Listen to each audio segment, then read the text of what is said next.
Good afternoon. Thank you so much for your remarks.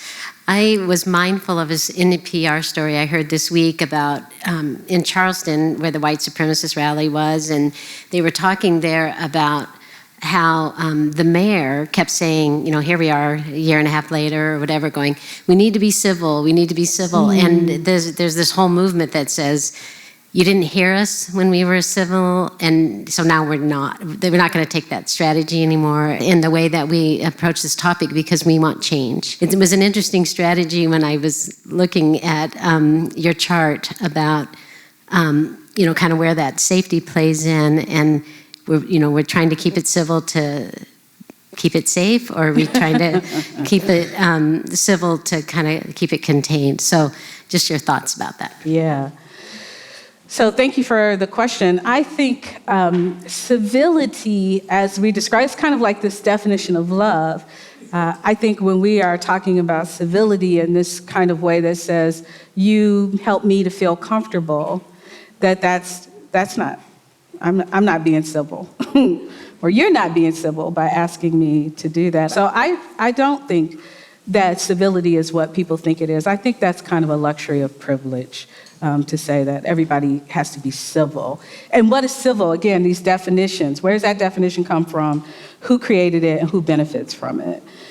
So I do think that what we're talking about is the ability to engage people and talk about, when I think about identity, performance, safety, nobody has asked me about this, and what that means for whites.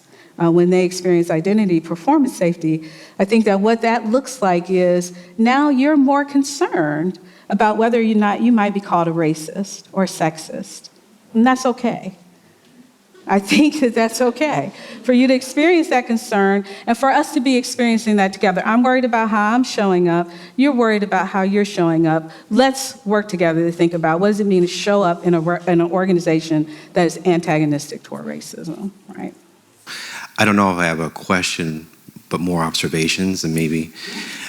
So just a few things that come to mind is, I do remember talking to a student who was looking for student employment a few years ago, and they were concerned about their hair. It was a black female, and whether or not she should straighten it versus allowing it to stay natural because she felt, well, they may not hire me because of my hair. And me just kind of advocating, like, don't change yourself for the position, and if you feel that, then you should come talk to us, whether that was true or not. But she went with that fear ahead of time. When I think about the issue of safety, especially on campus, and maybe I haven't heard it directly on our campus, but they get excited about, let's say, getting a sweatshirt or a t-shirt for their school because they know if they wear that, then it signifies they are part of the campus community. And it makes them feel safer. And I even wear sometimes the lanyard that says SU, and that's my way of signaling that I work here. And it's a matter of safety so that people don't get scared of a black person walking around on campus. So just your comments in terms of those kind of three different. Yeah, so these are all great comments. Thank you very much, Tyrone. I think that's identity. What you just described, the student felt, is identity, safety, performance. Is it okay for me to show up authentically in this place as myself, or will I get stereotyped in some way? And it will materially affect my chances, right, of getting a job or something else, getting a raise, things like that. So I think this is a very common concern, and for folks in the organizational space and also in the law space, actually, there's been, Devin Carbato has written extensively about identity, performance, safety, how that could show up in some cases of discrimination. This is one of my favorite pieces that he wrote, is talking about the fifth black woman, right? So there's 4 black women who are performing their identity in a way that everybody finds acceptable. And the fifth black woman shows up, maybe hair isn't pressed and all these kinds of things, and claims discrimination. And the organization says, we haven't discriminated. We have 4 successful black women. And so we haven't discriminated at all. And it's like, you only discriminate when people don't perform their identities authentically, right? So I think she's responding because, again, this is this idea of it's not personality, but positionality. Someone might look at her and say, that's you. You are afraid, but you shouldn't be afraid. But it's her positionality. She understands, and she's had this experience in other places, and she's heard people talk. And so she knows that that's a potential problem. And to the one about physical safety, your own, like, am I, one, both identity, performance, safety, can I walk here in a way that people won't reach for their wallets? A colleague, I'm not going to say on what campus, was telling me about an experience. She's sort of in the same kind of role that I am. An experience that she had on her campus recently where they have a dog park like we do. We don't really have a dog park, but I know we don't really want to say that, but we have a dog park, and so do they. And there was a black man had come and he had brought his dogs, and they got multiple calls in campus safety saying that they felt unsafe because this black man had brought his dogs on campus. Leashed like everybody else's, blah, blah. And I think this is what we're talking about. Like, can I show up at a dog park like everybody else? Or do I have the chance that the police are going to be called on me and I'm going to have to defend myself for bringing my dogs to a dog park? So that's exactly the kind of thing that we're talking about. And we see this so much in the public space, in the newspapers, but I feel like people haven't talked about how it shows up at work and in organizations, that we're still having the same kinds of concerns, even though we're safely ensconced at work, where we should be able to, can I just do my work? But no, because I'm not sure I feel safe around you, right? So, thank you for your comments. Can you talk about the leadership in departments, for example, and whether trying to create a safe environment in departments has any ripple effect in the larger organization? Yes. So first, I'm going to sell my other research, which is on diversity embracement, where we're talking about this idea of it being more relational too. Like, organization is way up here, and then the individual who's experiencing a lack of inclusion or things like this down here. So what's in between here are these department folks and also our colleagues, right, how we're interacting with them. So I think that this idea of being either antagonistic or agnostic on racism is one thing that all of our department chairs and supervisors in different places should think about. When someone shows up and they are explaining to you that they think something racist has happened, they know what they're experiencing, so help them to deal with the real issues there. So I do believe that at the departmental level, creating these microclimates within our big organizational climate is essential. Do you have any thoughts, remarks on how to be effective when we are speaking to people who may think that microaggression or insensitive jokes are just creating that psychological unsafe climate that's not causing, that it's not a big deal, it's not a big enough problem for me to think about. Why are you talking about this? So how can we effectively talk to people first about these topics? Thank you. Thank you. Thanks for the question. So I don't know how many of you listen to Brene Brown, but she has this thing that she says that I really like, which I am a fellow traveler and not a map maker. I am dealing with this myself, and I'm always challenged. Sometimes, I'll tell you a couple of things I've thought about recently. It actually happened to me recently. And in the moment, I am, despite what I'm doing right now, I'm an introvert. And first of all, I just can't, I have to have time to think sometime. Like, you know what? You just said something that was over the top for me. I don't even know what to say in this moment.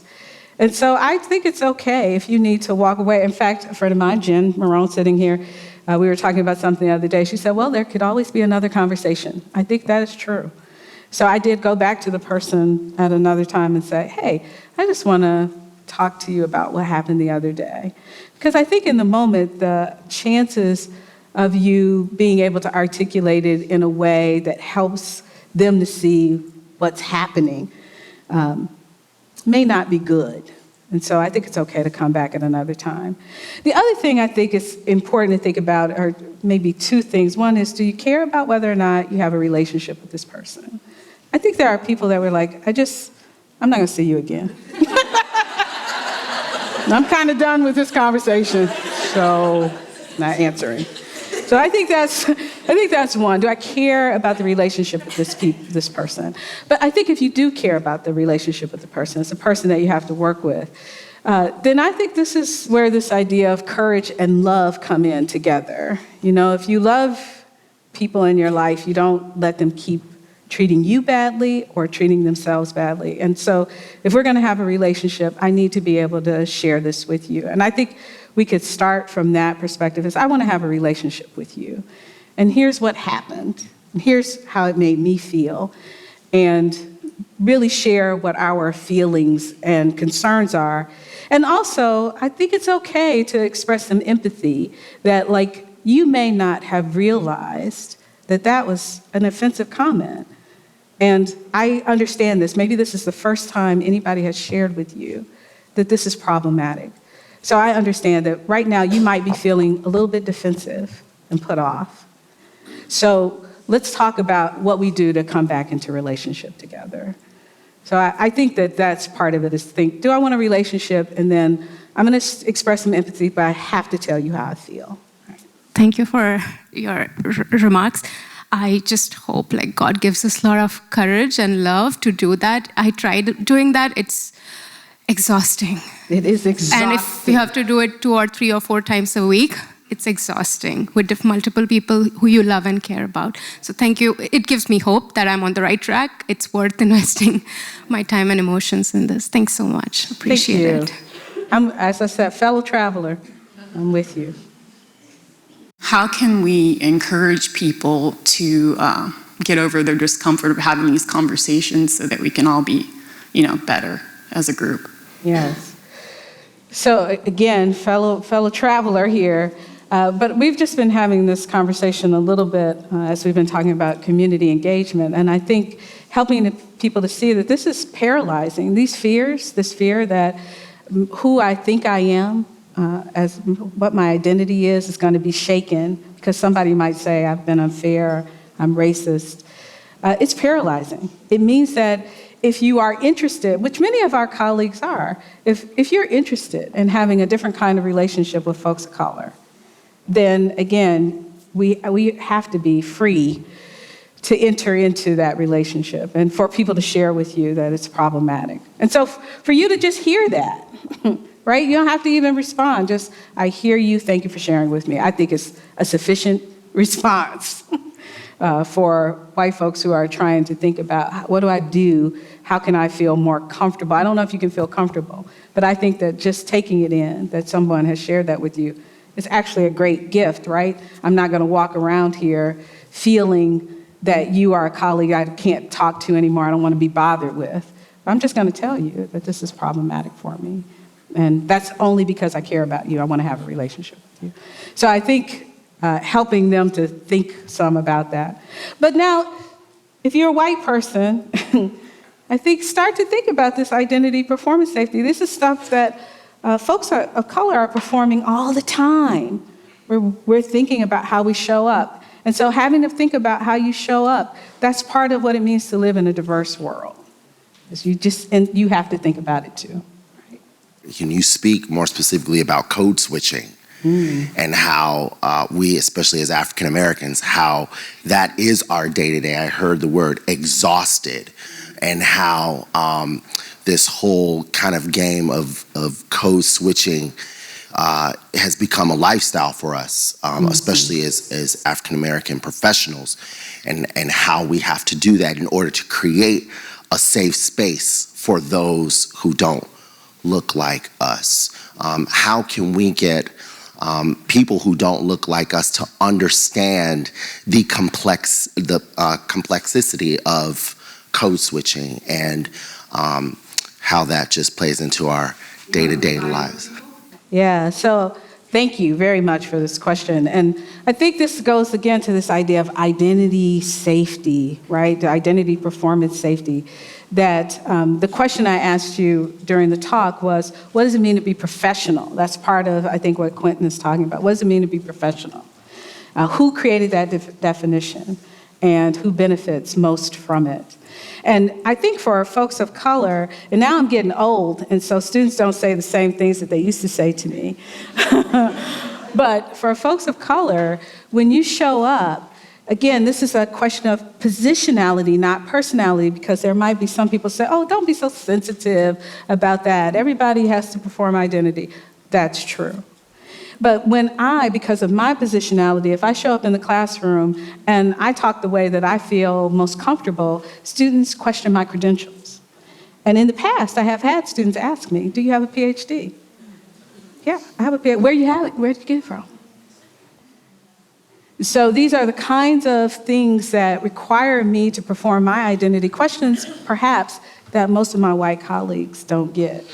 So you said that folks who said there were no safety concerns were all white. Were there white women in that group? And were there? There were. What was the split? Not as many as men. Okay. But there were white women who also said they felt no safety concerns. Can you talk a little bit about the data? Like how many, what kind of organizations? We have 67 people who completed a reflection. They're all college students, but they have all had work experience, so they're seniors. If they didn't talk about work experience, they're not a part of the data set. What are the things that we're doing institutionally that's creating, right as you go through the door, that identity performance? And the thing I thought about, that I think about, is the use of mission fit, and how that can often be used as a way to weed out other folks, so that we can use. And so I don't think that that's happening necessarily at the institutional level, but for me, I'd like us to think about how are we using that individually in different departments as a way to sort of say, you're not like us, so we're going to go for the mission fit. So it's not really a question as much as a thought, and I'd love to hear what you think about that. So, I'm raised in the Black Baptist tradition, so I just say amen. So what a great conversation for us to be having. And this helps us to see that lots of people can fit when we stop thinking in this is what I was saying before, let's stop relying on white cultural standards to determine what it means to be professional, what it means to do scholarship, what it means to be a mission fit. And then when we do that, I think it really does open us up. So again, amen, we need to think about how we can make our definitions not rely on white cultural standards. So, thank you.